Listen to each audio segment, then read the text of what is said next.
สวัสดีทุกท่านกันทุกคนนะครับวันนี้ทุกท่านอยู่กับรายการคงมีเกมเมอร์นะครับวันนี้ก็เวลาตี 5แล้วเนื่องจากผมได้แต่งตัว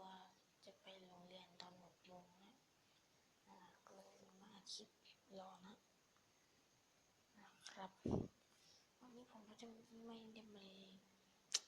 ทำเลยไม่ใช่นะครับวันนี้ผมจะมารีวิวแอปเพิ่มความเร็วโทรศัพท์ของเรานะครับนี่นะให้คุณเดี๋ยวผมจะทิ้งลิงก์โหลดไว้ใต้ล่างคลิปนะครับคนแรกมันจะเป็นแบบนี้นะมันจะช้ามากเลยให้คุณเลื่อนแบบนี้นะครับทั้งสองอันนะน่าจะรูทนะถ้าจำไม่ผิดแล้วก็อีกโปรแกรมหนึ่งโปรแกรมนี้นะครับ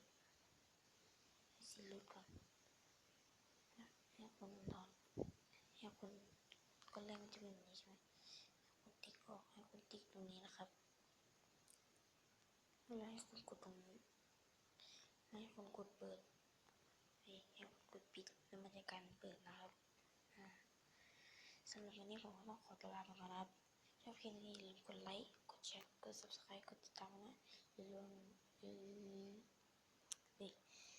ก็ขอตัวลาไปก่อนครับบาย